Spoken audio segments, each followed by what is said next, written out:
Hello and welcome to Holistic Wellness. We're going to start today's session with quickly introducing everybody, and then we're going to hand it over to Freda Johnson to talk about engagement and volunteering. Let's go around, introduce yourselves, and let's talk briefly about the topic we're going to explore shortly, and then we'll hand it over to Freda. Naomi, let's get started with you. Yes, hi everyone. My name is Naomi Rada. I'm one of the social workers at MPTF. Most of you probably don't recognize me because I work in our Burbank office in community social services. And I'm very pleased to be here today to be talking along with my esteemed colleague, Linda Healy, about coping with holiday stress. That will be our focus for today. Great. Linda? I'm Linda Healy. I'm one of the nurse practitioners here at MPTF, and I'm over palliative care and innovation. All right, with that, ladies, let's turn our cameras off and hand it over to Freda Johnson. Freda, everybody knows who you are, but go ahead and give us an introduction. Thanks, Jen. I'm Freda Johnson. I'm Director of Engagement at MPTF. What some of you might not know, though, is I did start volunteering here in 2005. And that's when I understood how volunteering and purpose were so intertwined. Purpose is what gets us up in the morning. It makes us feel good. It helps with our well-being. And I can say from my experience starting then, it was really life-changing for me. It was at a crossroads in my life. I had just turned 50. Actually, I guess I was 48. And I was thinking, what am I going to do? I needed structure in my life. My kids had gone off to college. And it was one of those moments where it was really, am I just going to play tennis, which I'd never played before, or am I going to do something that was meaningful? And that's when MPTF basically saved my life as far as finding meaning and purpose in the next chapter that I was going to be giving. So there's this doctor, Walter Bortz, who made a huge impression on me. He's 91. He writes about aging. He writes about aging well till you're 100, beyond, if that's possible. And what he talks about is engaging your body and your mind, but also doing one good thing for someone every single day. And that's really where volunteering fits in. It can be as simple as taking the time to visit or to call someone or to send a card. It's especially meaningful now during the holidays when having human connection is so important and so meaningful, as Linda and Naomi are going to be talking about. Some of the programs that we have that make those connections include writing angel cards, for instance. I know that residents on campus have been the recipients of holiday cards and birthday cards, but it's also a great program that we can adapt depending on who's writing. So if residents want to write cards, we can hook them up with kids in elementary schools or high schools, which can also lead to pen pals. And it's just a great way to have that social connectivity. We also have entertainment industry members who are writing to residents. I love this program. And then for more engagement, we have friendly visitors, for instance. We have pulled back on visiting in the community for right now. We're hoping to start that again soon. But we do have friendly visitors on campus. We have community members and retired industry members and current industry members who come and visit with residents on campus. But we can also have residents visit other residents on campus, especially now. People who are on the residential side can go over to Mary Pickford House in Harry's Haven and visit there. It's really meaningful. Again, you get a lot out of it. And we would love to bring you into the friendly visitor program. So anyone, please let me know, let Holly know if that's something that you would be interested in. We're also welcoming folks who can teach a class or a limited workshop. We know that there are a lot of residents now who are doing that both on campus and on Creative Chaos.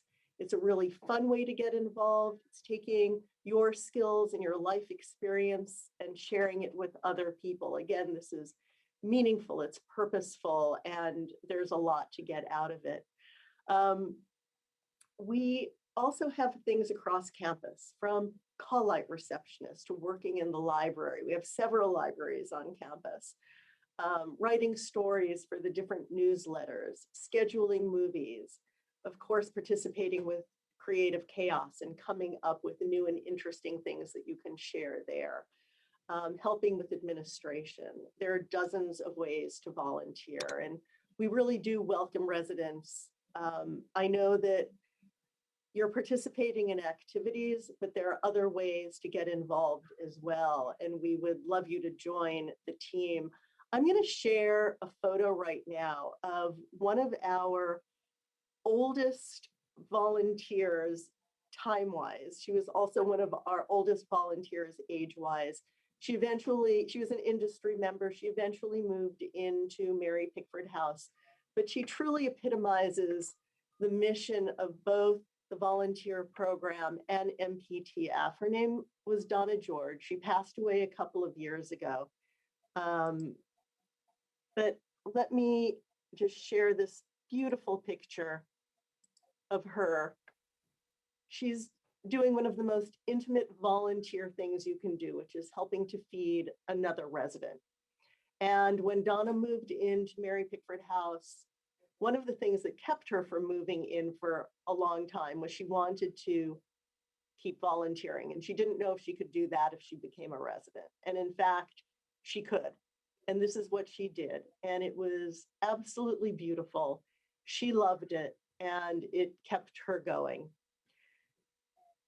So that is just one of the wonderful ways that volunteers are helping, and even volunteers who are living on campus.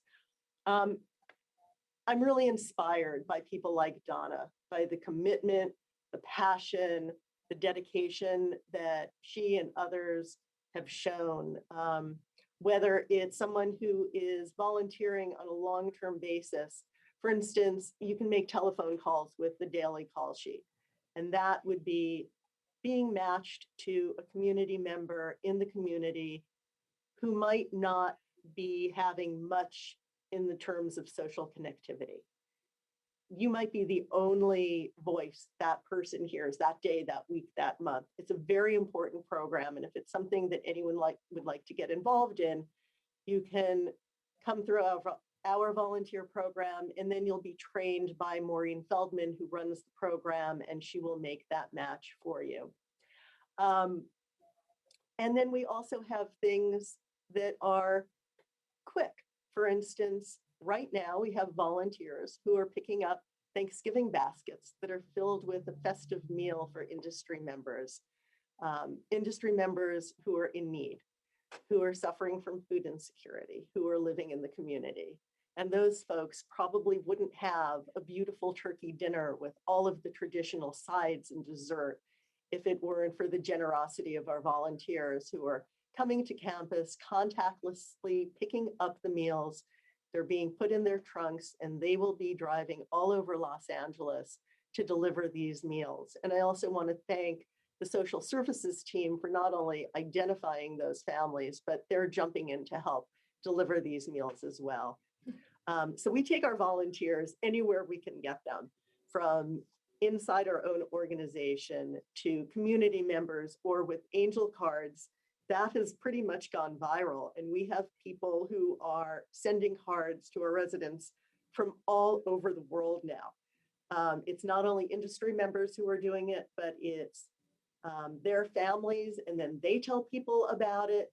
And more people are jumping in to write. And it's not just writing happy birthday or happy holidays. People are really sharing their lives. And it's a beautiful way to engage. Volunteers are always showing how much pleasure they receive from giving their time, from the friendships they make, how it's affected their well-being. And it really is a wonderful thing to be able to give of yourself. And this shows how it affects the person who is giving their time. And I think this statistic of 96% of volunteers say it makes them feel happier. 68% of volunteers said it makes them feel healthier. 73 makes them feel less stress. And 58 said it makes them sleep better. We had one volunteer who came for 2 hours to help with the clay class several years ago. And when she left, she said it was the first time she couldn't remember how many years, that she put aside her phone, she never looked at it, and it became her moment of Zen. And that's really what we would like to create during these volunteer experiences, that it's an out-of-body experience where you put your own troubles aside and you just focus on the wonderful energy and beauty that you're giving to someone else. So if anyone wants to volunteer, please contact either Holly or myself. We'll put the information in the chat. And with that, happy Thanksgiving to everyone. And I'm very grateful to all of our volunteers that help us on campus and off campus. Thanks, Jen, for giving me this opportunity. Of course. Thank you. And I hope you have a very happy Thanksgiving. Thank you. We are going to thank Freda for her time and welcome Linda and Naomi back onto camera. Hello. This time of year can be stressful regardless of the situation that we find ourselves in. But you add going into the end of the second year of a pandemic, and the holidays take on a whole new meaning in terms of the stress levels. I'm thrilled that you both are here today to give us some tools to how to manage getting through this in a better coping way than screaming into a pillow or breaking a pencil. And with that, I'm just going to turn it over to you. I know that we've got some slides that we're going to share, but if you need anything, I'm just one shout away. Thank you.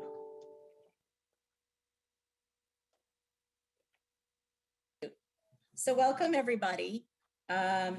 So we're going to be talking today about what's in your toolkit, managing stress at the holidays. But I would like to say that everything that we're going to talk about today goes for any time of the year.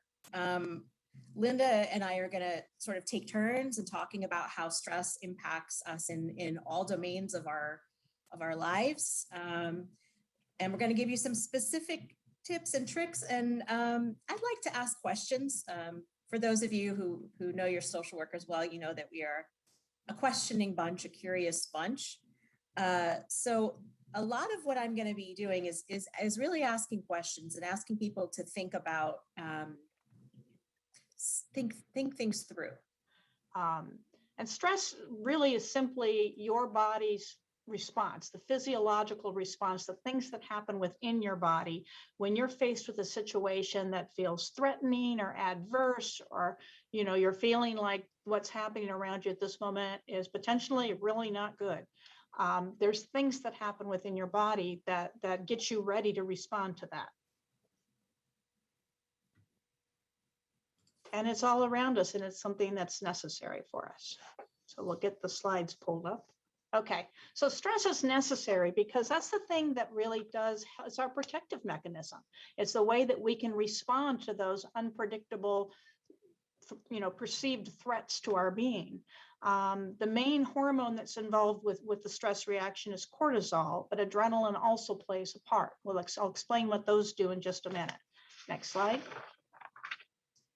There's 3 stages of the stress response: the alarm stage, the adaptive or resistance stage, and then the exhaustion stage, which that one's kind of self-explanatory.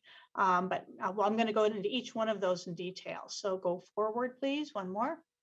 Okay, the alarm stage. This is that fight or flight that we're all we've all heard about and probably experienced for ourselves. So picture you're walking down the street or walking around campus, and all of a sudden you hear a very unfamiliar, very large dog start to bark at you. And you don't know where it's coming from or what's happening, but you can tell this is a very large creature and it is barking at you. Your immediate response is that fight or flight. is this going to be an issue that you have to deal with? Your body needs to get ready to react just in case that dog comes at you. So the adrenaline gets going. And then what adrenaline does is that increases your heart rate. It increases your breathing. It gets everything revved up a little bit so that if you have to turn and run, or if you have to fight off the dog, you're able to do that. What cortisol does is it increases the release of glucose or sugar in your bloodstream, because that's the energy of the body. It makes it so your brain is able to use that sugar better. And so that your brain now is able to quickly analyze your surroundings. Okay, if I've got to run, I'm going to run there. If I've got to fight, I can pick up this garbage can and fight with it. It gets everything ready to respond to this.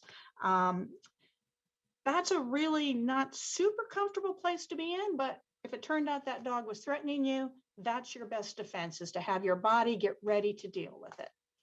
Next slide, please. Okay, the adaptive resistance stage.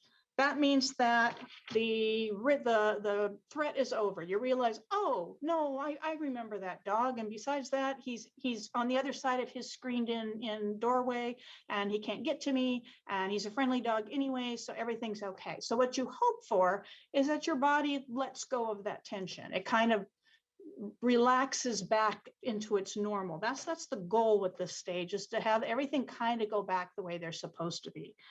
But if stress is really prolonged, if say the situation isn't a random dog, but the situation is a work situation or a life situation that is just really making you feel uptight and on edge all the time, you don't ever entirely relax again. So you kind of go into where your body's getting tired, you're having more difficulties concentrating, you're having, it's just like there's wear and tear that's happening. Next slide, please. And finally, if you really don't get any relief from your stress, it's the exhaustion stage, which is also called burnout. It's the stage where your body just can't react to the demands of being in that hyper revved up stage anymore. You can start having, it can affect how you're feeling in terms of your mood, hopeless, helpless. You can also just feel physically exhausted because you can't maintain that level of stress for any prolonged straight down stage. We want to avoid this stage. Next slide, please. So where does your stress live? It can be your body, your emotions, your behavior, your mind, or a combination of that. Everybody's got kind of their thing that they know what's making them stressed. And it may be, neck tension and a headache. It may be not sleeping well. It may be all these things. But we're going to look at each one of these in a little bit more detail. Next slide. Okay, the physical symptoms of stress. They can be decreased energy level. It can be those aches and pains that are brought about by muscle tension. So you can have a headache or back pain. It can be stomach upset. One of the things that happens when you're in that fight or flight syndrome is not only do things rev up, the energy, your heart rate, your blood pressure, your concentration, all of that gets revved up initially. But some things that are considered not necessary to fight or flight, some processes within your bodies actually decrease. So your digestive system, well, you don't really need to have a good digestion to deal with a barking dog. So that kind of gets affected that way. Things like that, so that like if you have prolonged symptoms of stress, you can end up with these GI symptoms, nausea, constipation, diarrhea, your digestive system got suppressed and now you're starting to have problems, the food's just sitting there. You can have the elevated heart rate, blood pressure that's continuing. And then of course, your immune system also gets suppressed initially because you don't need an immune system to deal with the dog. But as it stays suppressed, you can be more prone to getting sick. So you may find that if you're going through a period of time that you're very, very stressed, you're more prone to having a cold or catching the flu or something else. This is all assuming that we're not wearing masks, which of course we are. Okay, Naomi. So stress, as we saw in the previous slide, can live in different places, and it manifests differently for each person. Some people feel it more of a physical reaction. Some people can have more of an emotional reaction, or there can be intersectionality, so combination of more than one domain. Some of the emotional things that can happen to a person when they're stressed, when they're under chronic long-term stress, mood swings, increased irritability, being on edge, being sort of at the tip of just like that, your mood can go from one extreme to another. We talked about hopelessness and helplessness a little bit. Some people, I'm one of those people that when I'm stressed, I tend to ruminate. I do a lot of worrying. I do a lot of, I can't stop my thoughts. So that can be a component for people when they're stressed out, or overreacting to something, or actually underreacting, which we don't often think about, but there can be times when we underreact to a very serious situation, and it's because we could be depressed.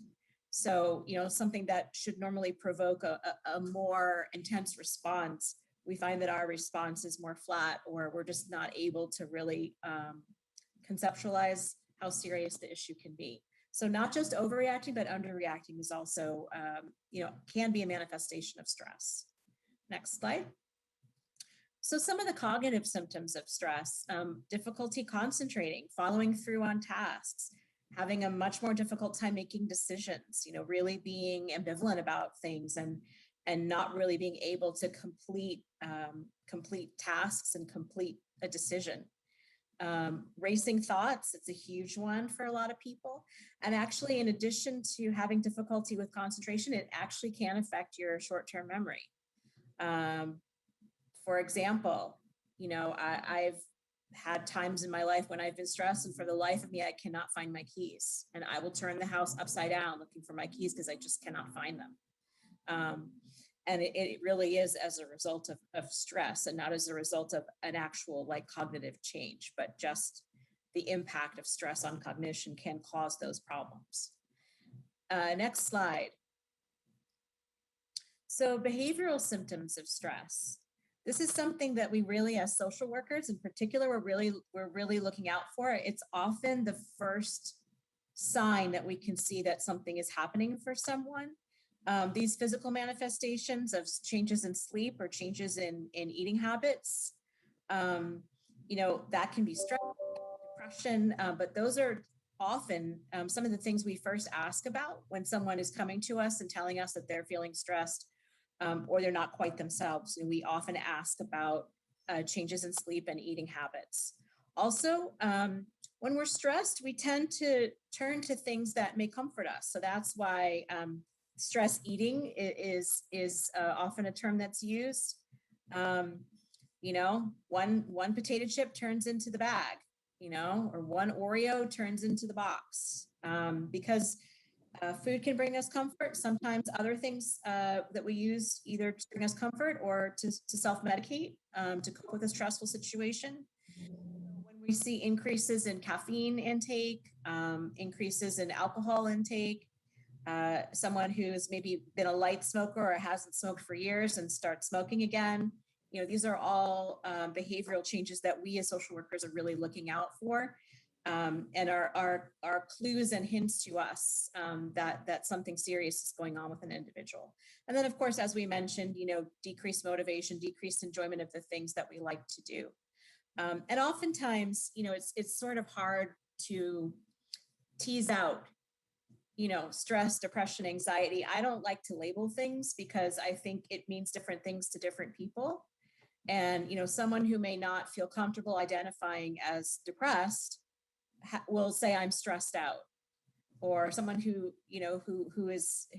doesn't believe or doesn't think that really they're anxious. Stress can be sort of a catch-all term that I think we're used to in our modern language to use. So I think of it as a catch-all.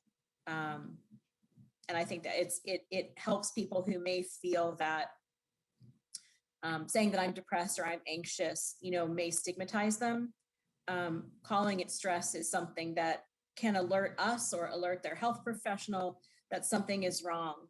but it feels less threatening to say I'm stressed out than to say I'm depressed, I'm anxious.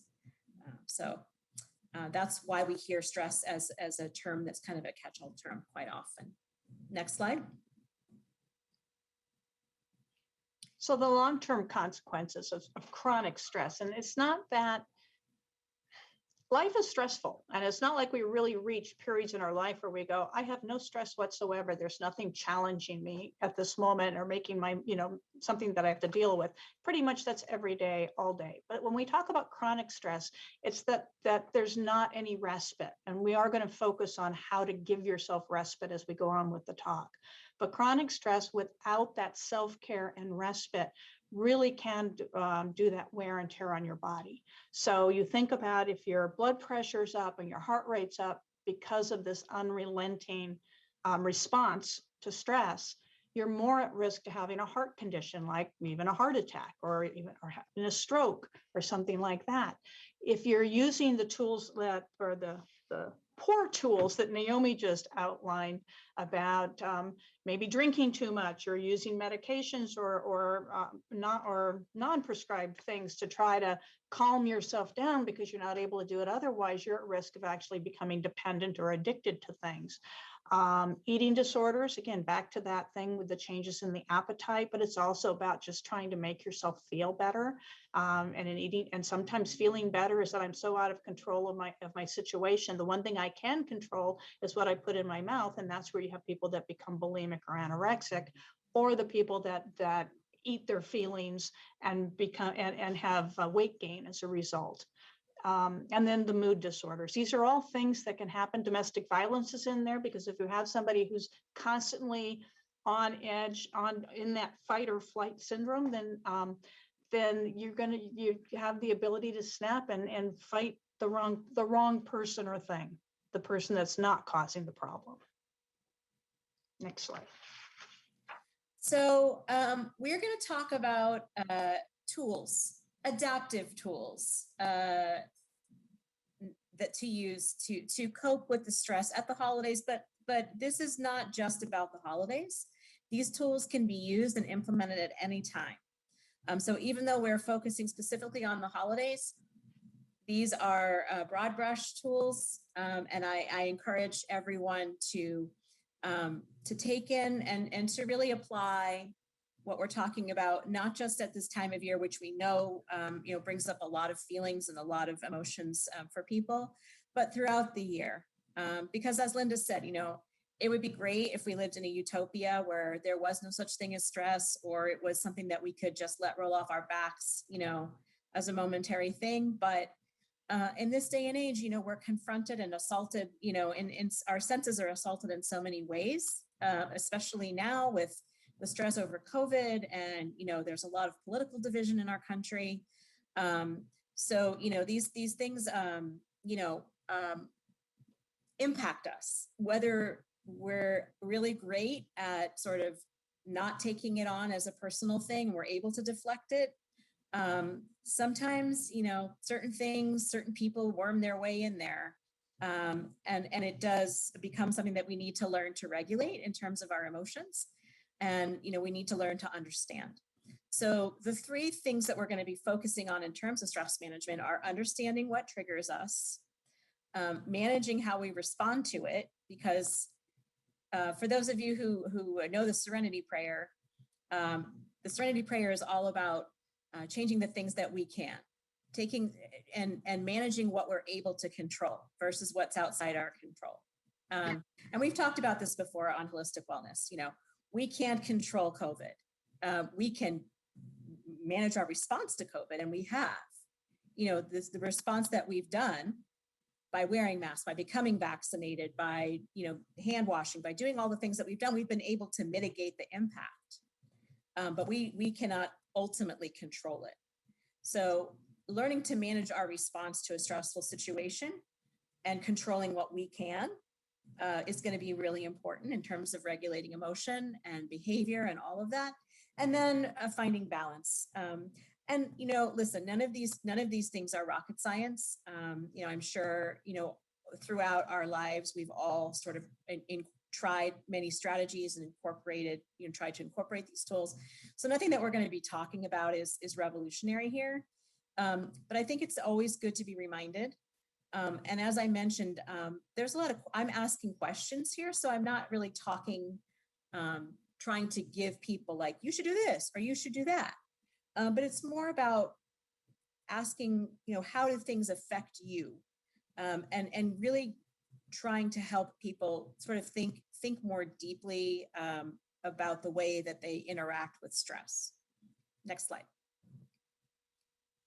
So not all, but some of the common causes and triggers of holiday stress, although this can be a part of everyday stress, things like financial concerns, family conflicts, expectations, and grief and loss. And these are sort of four major things that come up, I think, for a lot of people at the holidays. Next slide. So financial concerns. There's a lot of pressure at the holidays to give the right gift, to spend a certain amount of money on the gift, to maintain holiday traditions, to keep up with the Joneses, if you will. And so what you'll see with each of these areas is I'm asking 4 questions, and I will explain why. So one of the holidays that has always created a lot of stress for me is Passover. And for those of you who are Jewish or have been to more than one Seder, you know that at Passover, we always ask 4 questions. And I'm better now, but I always hated Passover as a child because it would always fall on my birthday and I would never get the good cake. I would always get the matzah meal cake. And in the 70s, it's not like now where like matzah meal, there's all these great recipes for flourless cake. So I would get the yucky cake. And I will never forget, because in kindergarten, this is trauma, people, when other kids got cupcakes for their birthday, I literally got a piece of chocolate matzah with a candle on it. So Passover has always been a source of angst for me because it falls on my birthday and I always get the yucky cake. So that's why we're asking 4 questions, because 4 questions is part of the tradition of Passover.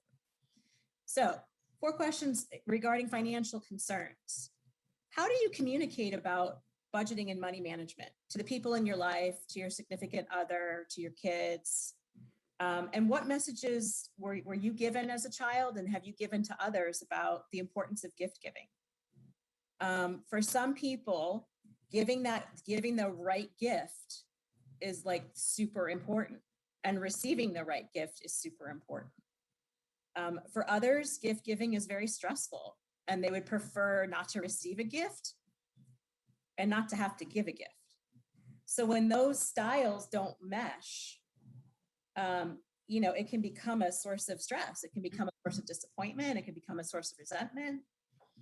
So these are just things to consider. If we're finding that gift giving or other traditions that are costly, costs money to have a real tree every year, the electricity around having a tree, all of the things that go with it. How could we, or how might we, modify those traditions if it's not something that really fits within our financial means? There are things that we do. People make homemade gifts, people give money to charity in lieu of, gifts to a person. So these are just sort of, things that I bring up when we're thinking about the pressure of gift giving and the pressure of having that perfect, Thanksgiving or Christmas celebration. And then, finally, and perhaps most importantly, what is the true meaning and the spirit of the holiday that you celebrate? Is it really about the gifts, or is it about something different and more? Next slide. Family conflicts. This is a big one. This is probably the big one, especially, if we're living apart from family. And when we come together for Thanksgiving or Christmas or Hanukkah or Kwanzaa or wherever we're coming together, we haven't maybe seen each other or been in a room together. and you have a lot of different personalities and sort of all of these old things come up. So that's why I asked the question about what role did you play in your current nuclear family and in your family of origin? Were you the kid that, at the holiday dinners had to get up and perform, or give a speech? Or were you the kid that was always, kind of trying to keep the peace when people were, getting into it? Were you the rebel? Were you the saint? Because I think all of those things, it does play out. People will be surprised at how quickly it can play out again. Even if you haven't been with those people for, you haven't lived with your parents for however long, it's pretty amazing when you come together, how quickly we can fall back into those roles, or how much those roles, permeate our existence in our current dynamics. So really think about who was I as a kid and who am I now? So that when family conflicts come up, you can sort of recognize, oh, I do that because this was the role I played, and part of the asking these questions is really to heighten our awareness of what triggers us and why. So that's why these questions are being asked. So what is your conflict resolution style? And I'm going to show you guys at the end, there's a diagram. But we all approach conflict very differently, and it can change based on who we're talking to. We could be the kind of person that just doesn't want to deal with conflict and it avoids it at all costs. Like, it's too scary and too threatening.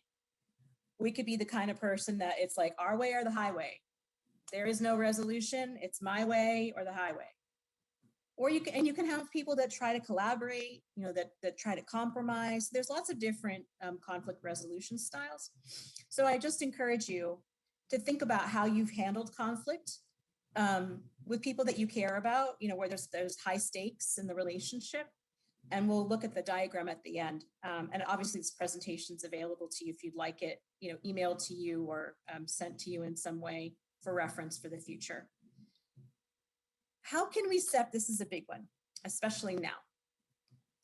How can you separate an individual, a person, from their belief system or their ideology if you disagree fundamentally? There are always going to be people in our lives, whether they're at our holiday table or not, with whom we disagree fundamentally. Could be politically, could be philosophically, could be how we parent, all those things. And, having family conflicts and kind of getting into it at the holiday table, it's kind of the worst time to do that. So how can we, when we start to feel ourselves being triggered by someone who's bringing up all that stuff, how can we extricate ourselves and find a different time or a better time when things are not so charged to talk about these things? Because there's a time and a place. Thanksgiving table, Christmas dinner, probably not the best time to do that. So, and then we're going to talk about coping and self-care, which are fundamental tenets of stress management, regardless of the time of year. Next. Expectations versus reality. Whose expectations are we trying to meet here? Is it our expectations? Is it someone else's expectations of us? So when you're thinking about, I got to get Thanksgiving ready, what kind of expectations do we have around Thanksgiving or Christmas or Hanukkah or Kwanzaa? What does the dinner include? How does the table have to be set? All of these little things. Are we trying to be perfect? And if we are trying to be perfect, who are we trying to be perfect for? Why do we feel we need to meet these expectations? Is this our own pressure that we're putting on ourselves? Or are we trying to measure up to a sibling, to a parent? And what would happen if we actively chose not to meet those expectations? What if we decided this year, we're not going to cook the whole turkey? I mean, it's a little late now, but we're going to order from Gelson's, or we're going to order from Whole Foods, and the whole dinner is going to come from Whole Foods. And guess what? I'm setting the table and that's it. And you know what? We're not going to have the 3 kinds of cranberry sauce. Whatever Whole Foods gives us, that's it. What would that be like? And how can we learn to tolerate not meeting the expectations we have for ourselves if we're under a lot of stress, and it's really not reasonable to be putting this extra pressure on ourselves. And then the last question, which we've talked about before, and this whole notion of no being a dirty word. No is not a dirty word. No, not now, maybe another time. All these things which allow us to set healthy boundaries and to set limits when needed. I know it's scary to say no for a lot of people, especially in the industry where you're not really allowed to say no. It's like, oh, yes, of course. Saying no is actually a really healthy and important skill to learn. And it doesn't make you a bad person. It doesn't make you an uncaring person. And sometimes saying no to something that we are not really realistically able to do is the healthiest thing we can do for ourselves and actually for others. Because then we're teaching them that, there is a limit, there is a boundary, and I cannot meet these expectations, and I'm letting you know. So grief and loss. This is a very loaded issue, especially at the holidays. I encourage people to think of grief and loss, not just as in the form of a person, but I think in these last 2 years, we've had to grieve the loss of gathering together as families, the loss of the traditions that have been so important to us, the loss of connection. And so I encourage people to think beyond a person as a source of grief and loss. It is a tough time. We are encouraged, implored to be merry and happy and joyful. And, there's songs that tell us to be merry and songs that tell us to be joyful. And everyone's walking around wishing us a happy Thanksgiving and a Merry Christmas and a happy Hanukkah. And what if we don't feel that way? How do we make space for ourselves if we really don't feel happy or merry or joyful, and know that it's okay? Not to put on a happy face because that's the expectation. We need to find space for that for ourselves. That's really, really important. The first year of any kind of grief or loss is the hardest, because you have to go through all of the milestones. You have to go through that first Thanksgiving, that first Christmas or Hanukkah or Kwanzaa, that first birthday without the person, that first anniversary, all of it. So the first year is often the hardest. And we need to give ourselves permission not to be happy or merry or joyful, but to grieve and know that it's okay and it's acceptable. In our society, American society in particular, people are very, very uncomfortable with people that, grieve for more than a certain, whatever our societal expectation is. And I think it puts so much pressure on people to tie up their grief or their loss in a nice and neat little bow, so that when someone asks them how they're feeling, they can't really say, because it's been 30 days or it's been 3 months or it's been 6 months.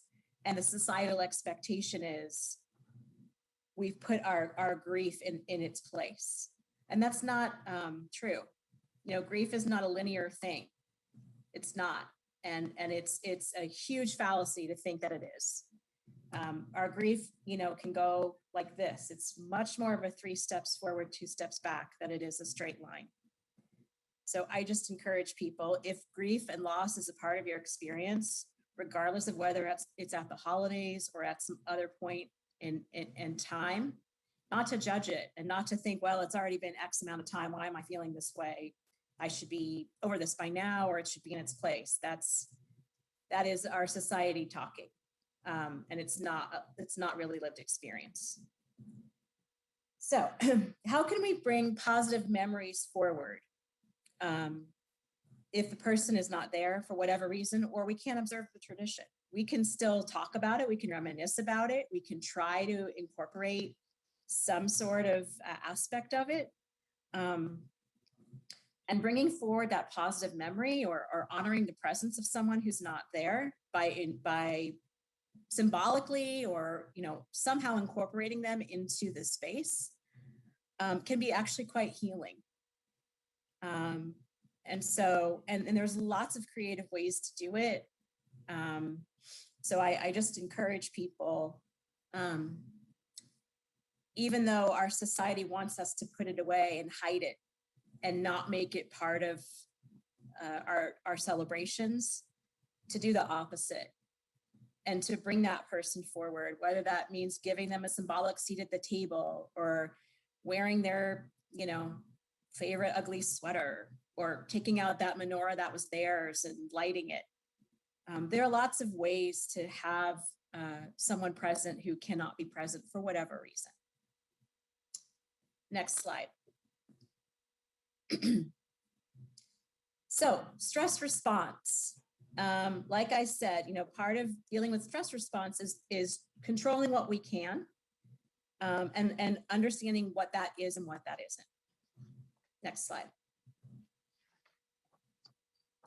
So research tells us that there are two main buckets of coping styles to cope with stress.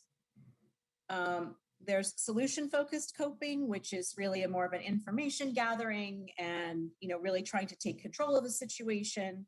And then there's emotion-focused coping, which is really more about venting or using humor, or, trying to distract oneself.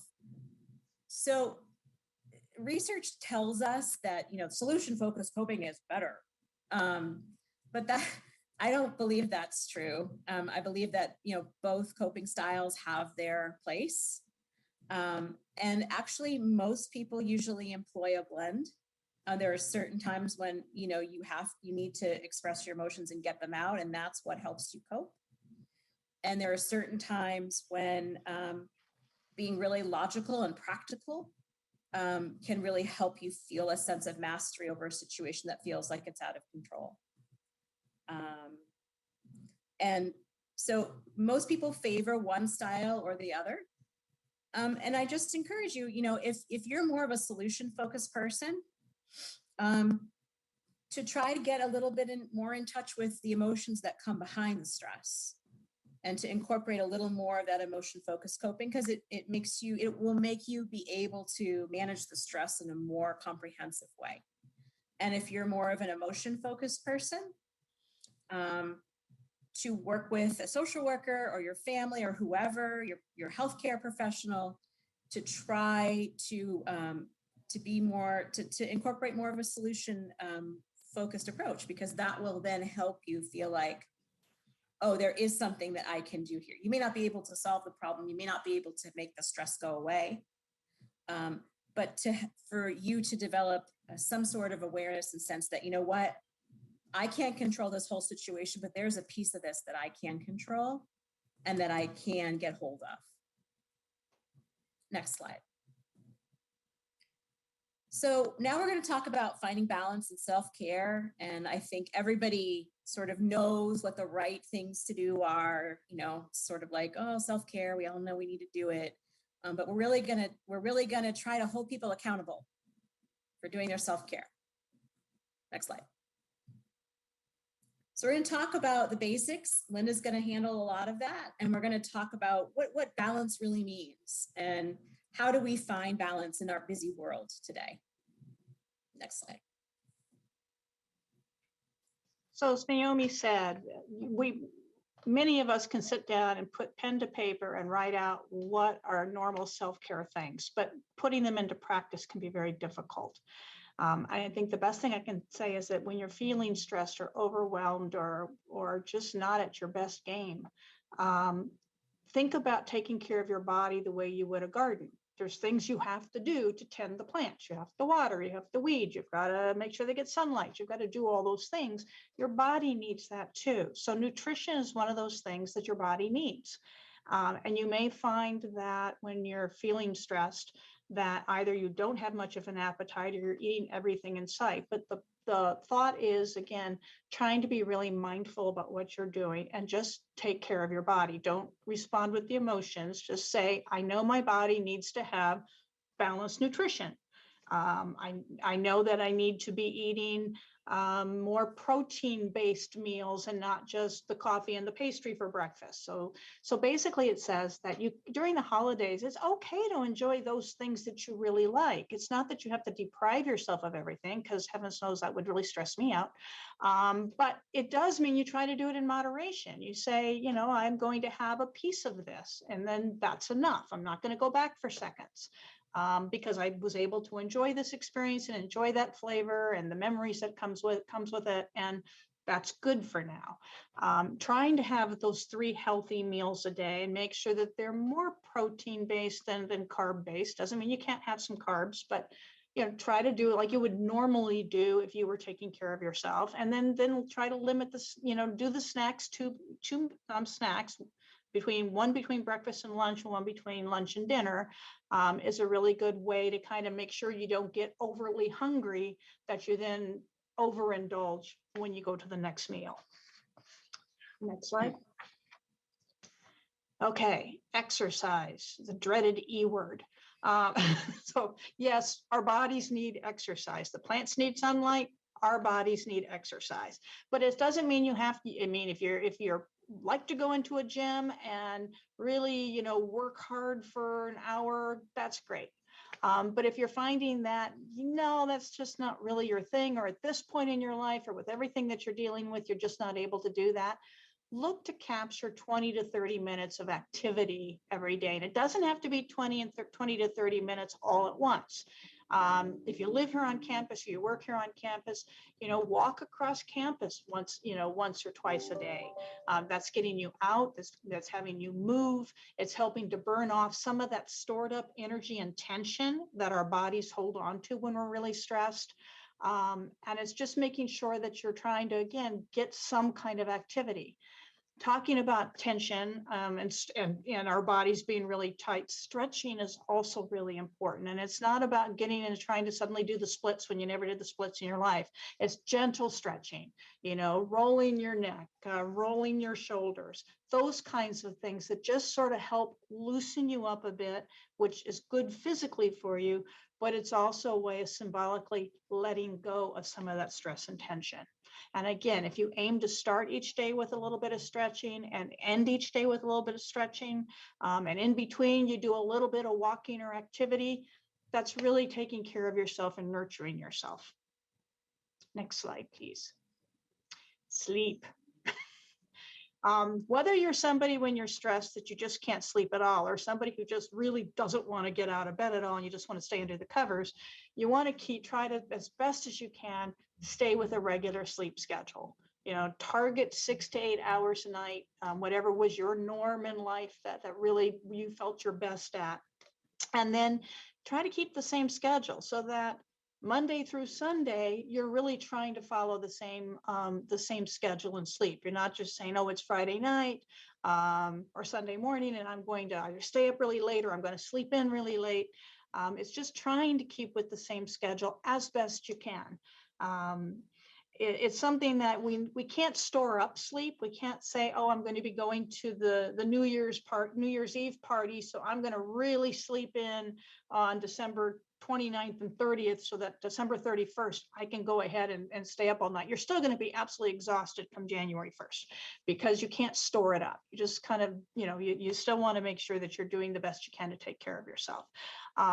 Avoiding caffeine after lunch. And that means energy drinks, black tea, coffee, those things, because it can take up to 7 hours for your body to clear the caffeine. So if you're having a cup of coffee or something late in the day or with your dinner, that caffeine is in your system, likely if you're going to go to bed before midnight.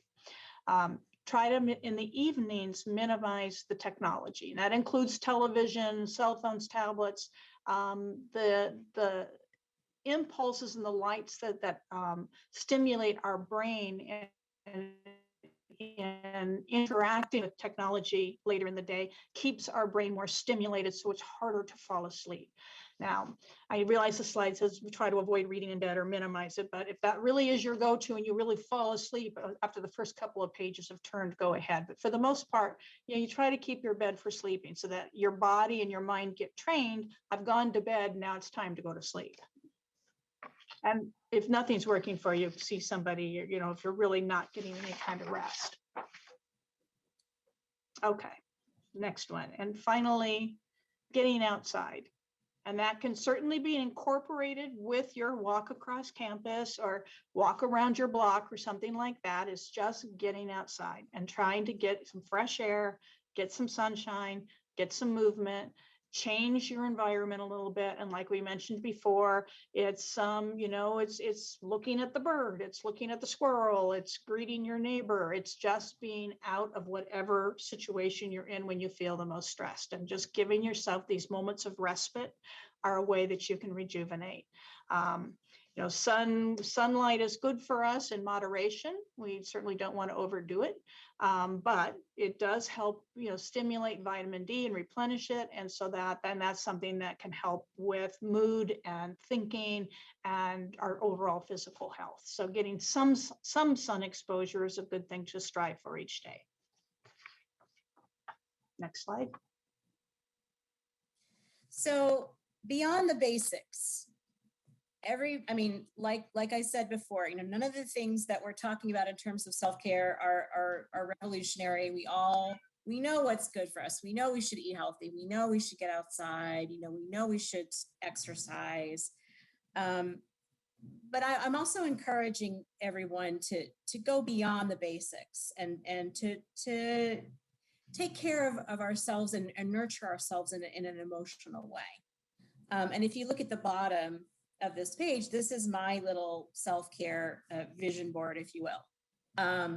So you can see on the left, there's a golden retriever, and he or she is there because that is a big part of my self-care.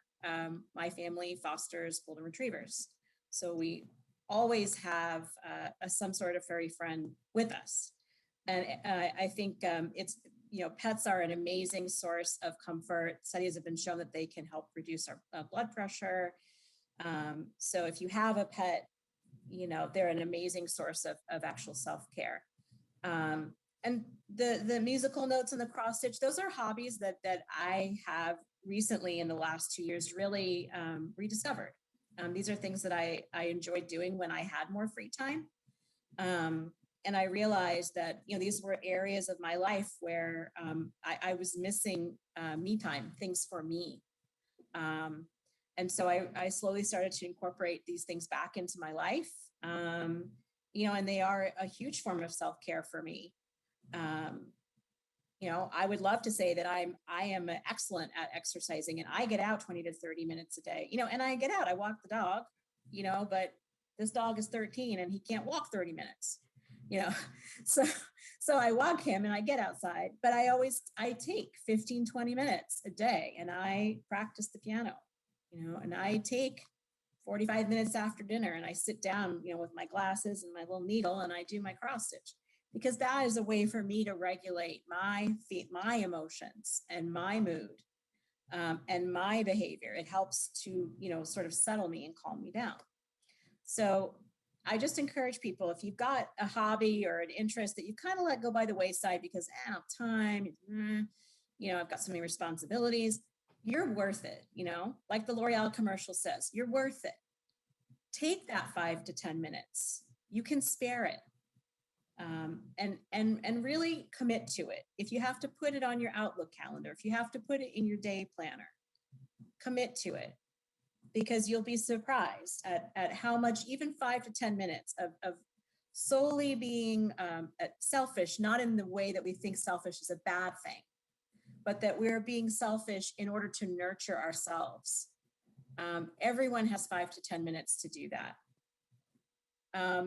The other things I suggest are, taking personal inventory. It's not an easy thing to do. It's not a comfortable thing to do, but I think it really helps us stay accountable to ourselves and helps us figure out if we're on the right track. What am I doing? What am I doing? Am I doing the right thing for myself and for other people? And what are things I can continue to work on? We all have things that are, that are problem areas in our life, and it's more of an opportunity. I look at personal inventory as an opportunity to really take stock and say, I've noticed that I'm getting sharp with my partner or with my kids, and maybe I need to let up a little bit. Maybe it's okay if like the laundry waits for 3 days, it doesn't need to be done like right here, right now. Like is this really something that I need to be on my partner or on my kids about? Exploring spirituality, that means different things to different people, but I think especially when we're stressed, trying to get in touch with that aspect of who we are, existentially, I think can be very calming. And then, again, starting small. I think, New Year's resolutions fail for a reason. They fail because, again, of expectations and pressure we put on ourselves. Okay, January 1, time to get back to that gym, and I'm going to lose that 15 pounds of baby weight, no matter that the baby is 14. That was my New Year's resolution for a long time. And every year I'd be like, okay, I'm going to lose that baby weight. Oh, it's okay that the baby's 10. And the next year, it's okay that the baby's 11. And then I was like, I'm just setting myself up for failure by making this resolution. Why don't I just commit to, I'm going to exercise 2 or 3 times a week because I want to get stronger, because I know as a woman of in my 40s that it's important for me to have strong and healthy bones. And it became sort of not about losing the weight. It was just more about being strong and being healthy for me. And that is something that I've been able to carry forward because I took the pressure off myself to lose the weight, to be this, to be that. And it became more about what is good for me. So I think reframing some of the expectations that we have for ourselves can be really helpful. And starting small so that we can actually achieve success. So, if all we have time for to do a walk is 10 minutes and we can only do that twice a week, start there. It takes 2 to 3 weeks for a good habit to stick. I wish it was the same for bad habits. I wish it could take 3-4 weeks for us to realize that we're having a bad habit, but it doesn't really work that way. So, build on your small successes, and setting short-term achievable interim goals on the way to a longer-term goal is really the way to achieve success and stability and consistency. But putting yourself out there, okay, I got to lose 30 pounds by blah, blah, blah, or I got to start exercising, Linda said 30 minutes a day, every day. I think it'll stick more if we start slow and incrementally and then work our way up to consistency. Next slide. So the mind-body connection, everyone knows that, mind-body is really important in our efforts to achieve balance. And we are so fortunate at MPTF that we have such a commitment to employee wellness and to resident wellness. Yoga is available, meditation is available. We have, God, I can't think of it now. With the aromatherapy, I mean, there's so many things that are offered to our Urban Zen. It's called. Yes, thank you. Word finding issue. There are so many things that are available to us as employees of MPTF and residents of MPTF. These things are readily available to us. We actually don't have to go out and find them like many people do. So if you've never tried one of Debbie's yoga classes or meditation things, or if you've never tried Urban Zen, or if you've never attended a yoga or an exercise mindful meditation on creative chaos, even if you think it's not for you, it's too new agey, it's weird, whatever, just try it. You might find that it's not so bad. And not everything works for everybody. I mean, I can tell you, I have the hardest time meditating because I'm always like this. So when someone who's telling me to meditate tells me when your thoughts come in, send them away, then I spend the whole rest of the meditation going, thoughts go away, thoughts go away, thoughts go away. So that doesn't work for me. But other things do.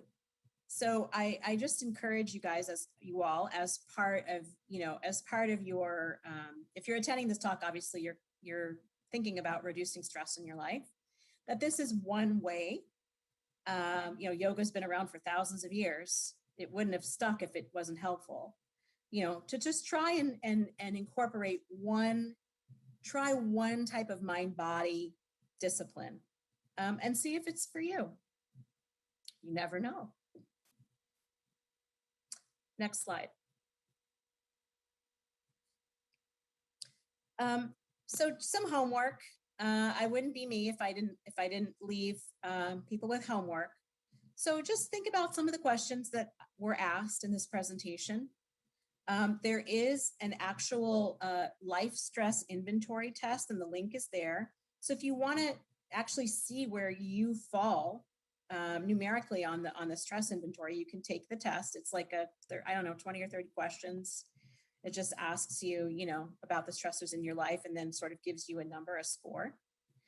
Try implementing one self-care basic and one mind-body connection discipline, and see if those things are helpful to you. And if they're not, try another one. Different strokes for different folks, as we say, right? This is meant to be a resource. And if you have someone in your life that you think is really under stress and you're not sure how to talk to them about it, but you want to send this to them and have them consider what's in the material, the goal is really to educate people and empower them to understand that stress is real and that we can mitigate it. Excellent. Thank you so much. And my pleasure. Our goal is to have another holistic wellness, probably February or March of 2022. So if you've got anything that you would like the social services department to address, please reach out to us and let us know. We will happily take whatever topic you want us to focus on and offer that to Naomi and the team to address. Thank you, everybody. Have a wonderful holiday season, and thank you.